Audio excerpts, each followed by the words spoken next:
Final advice for your ICSC class 10th physics examination, which is to be conducted tomorrow, that is on 9th of March 2026 from 11 AM to 1 PM.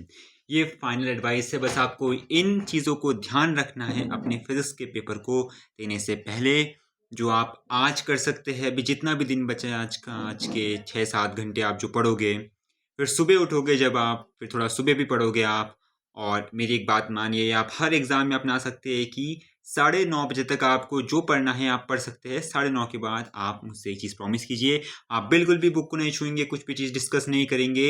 बस एकदम काम mindedly आप अपने centres जाएंगे, अपने schools जाएंगे और अच्छे से अपना पेपर देंगे और बिल्कुल आप अच्छे से स्कोर करेंगे हर एग्ज़ाम में। तो सबसे मेन बात आज की जो मेरी फाइनल एडवाइस है वो सबसे पहले एक चीज़ पे डिपेंड कर रही है। पहली बात, आप सभी को पता है कि मैथ्स में आपने पेपर के लीक के बारे में सुना है, जो कि 70% प्रूव हो भी चुका है, लेकिन उस पर अब कोई एक्शन हो या ना हो वो अलग बात है। आपको अब कोई भी अफवाह पे ध्यान नहीं देना है कि पेपर लीक होगा, पेपर चेंज हुआ है, ये हुआ वो हुआ, कुछ भी हुआ। आपको बस आपने जितना पढ़ा है पूरे साल भर, जो कुछ भी पढ़ा है, जो कुछ आपको मैंने बताया है इन पिछले 2 दिनों में, आप उन सबको ध्यान से पढ़िएगा और गारंटी लीजिएगा you will score the best possible marks ever. जो आपने सोचे भी होंगे, आपकी सोच से भी ज़्यादा नंबर आएंगे अगर आप इन बातों को ध्यान दोगे, अच्छे से सब अपने दिमाग में रखोगे। दूसरी चीज़, आपके पास सिर्फ 2 आवर्स है एग्ज़ाम में, तो अच्छे से टाइम को यूटिलाइज करना है। अच्छे से आपको पहले टाइम को मैनेज करना है। और सबसे मेन बात, क्योंकि मैं आपको एक चीज़ बताता हूँ, क्वेश्चन आपके एप्लीकेशन बेस्ड आएंगे।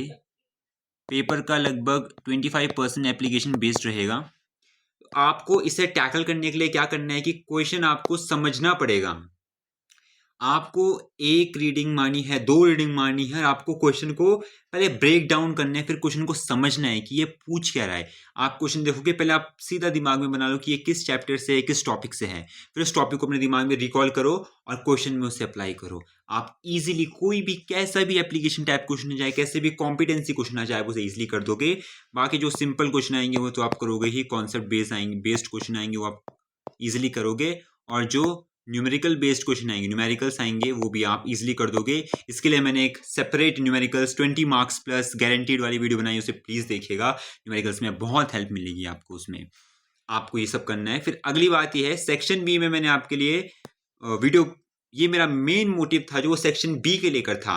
मैंने आपको 30+10 का प्लान दिया है। 30 मार्क्स मैंने आपको गारंटी बता रखी है, आपके आप 5 to 6 चैप्टर्स पढ़ोगे, you can easily be prepared for 30 marks. वो 30 marks is in your hand. आप 30 मार्क्स के लिए प्रिपेयर हो जाओगे। बाकी डिपेंड करेगा कि आपने कितना किया है, कितना नहीं किया, वो मार्क्स डिपेंड करेगा। फिर बाकी जो मैंने आपको एक्स्ट्रा 10 मार्क्स जो आपने अटेम्प्ट करना है सेक्शन बी में, वो मैंने आपको 2 चीज़ें बोली है। या तो आप लाइट के 3 चैप्टर अच्छे से कर लो, जो रिफ्रैक्शन है, लेंस वाला है और स्पेक्ट्रम है। या तो आप जो करंट इलेक्ट्रिसिटी का यूनिट है उसमें दो चैप्टर्स है आपके पास, एक करंट इलेक्ट्रिसिटी और एक हाउस होल्ड है, उन्हें अच्छे से कर लो आप। आपका पूरा तरीके से सेक्शन बी अच्छे से हो जाएगा। बात अब आती है सेक्शन ए में। देखो, सेक्शन ए में कोई भी वैलिड और कोई भी प्रिडिक्टेबल अप्रोच नहीं है सेक्शन ए में। सेक्शन ए के लिए मैंने पहली बार बहुत बताया है, मैं पिछले 2 दिन से बोल रहा हूँ कि सैंपल पेपर कीजिए। 24, 25, 26 का सैंपल, 24, 25 का बोर्ड का पेपर और CFQs, this is the main word. Again I am writing CFQs। खैर अब इतना टाइम नहीं है, लेकिन आप थोड़े बहुत CFQs देख सकते हैं, क्वेश्चन का पैटर्न देख सकते हो, आपको बहुत बहुत बहुत हेल्प मिलेगी यहाँ पे। सेक्शन ए में जो तीसरा क्वेश्चन है उसको मैं आपके लिए 50% प्रेडिक्टेबल बना सकता हूँ, क्योंकि मैंने देखा ऐसा कोई भी जनरल ट्रेंड फॉलो नहीं होता है, लेकिन तब भी मैं आपके लिए 50% उस पेपर को प्रेडिक्टेबल बना सकता हूँ। आप यहाँ पे सैंपल पेपर पे आ जाइए, मैं आपके लिए भी सैंपल पेपर खोलता हूँ यहाँ पे इस साल का। थोड़ा सा मैं इस पेपर को आपके लिए प्रेडिक्टेबल बना सकता हूँ। ये मैंने आपको बताया था नोट, या मैंने पिछली वीडियो में बताया था। आप बस एक चीज़ समझ लीजिए यहाँ पे, वो ये बात है कि देखिए, पहला क्वेश्चन आपका कहाँ से, देखो मुझे नहीं पता कौन सा क्वेश्चन आएगा, ना ही आपको पता है, लेकिन हमें टॉपिक पता है। देखिए क्वेश्चन नंबर 3 है जो, उसका पहला क्वेश्चन आपका आ रहा है लाइट से आ रहा है। लाइट के किसी भी चैप्टर से आ सकते हैं। लाइट मैंने यहाँ पे पूरे यूनिट की बात हो रही है, उन 3 चैप्टर्स में से कोई भी आ सकता है क्वेश्चन। फिर अगला क्वेश्चन यहाँ पे आपका ये हाउस होल्ड से दिया है, ये क्वेश्चन आपका हाउस होल्ड से आ सकता है। फिर एक बिग पिक्चर में देखो तो जो आपका करंट का यूनिट है उससे आ सकता है, हाउस होल्ड या करंट के यूनिट से आ सकता है। तीसरा क्वेश्चन आपका है जो यहाँ पे आपको सेंटर ऑफ ग्रेविटी दिया है, सेंटर ऑफ ग्रेविटी दिया है, दैट मीन्स ये क्वेश्चन आपका फोर्स वाले चैप्टर से आ सकता है। पर मेजरली अब इन्होंने ये दिया है तो यहाँ पे देखो मैं आपको बोल रहा हूँ ये सिर्फ 50% वैलिड है, ये कि यहाँ पे आपके ये जो जितने भी क्वेश्चन है ये सिर्फ 50% इनकी वैलिडिटी है। इसके बाद ये क्वेश्चन है जो ये कैलोरीमेट्री से है, तो फोर्थ क्वेश्चन आपका कैलोरीमेट्री से आएगा। फिफ्थ क्वेश्चन यहाँ पे आपको इलेक्ट्रोमैग्नेटिज्म दिया है तो आपको इलेक्ट्रोमैग्नेटिज्म से यहाँ पे पढ़ना है। फिर इसके बाद का क्वेश्चन रेडिएशन से दिया है, रेडिएशन और नंबर दिया है तो यहाँ पे रेडियो एक्टिविटी से दिया है।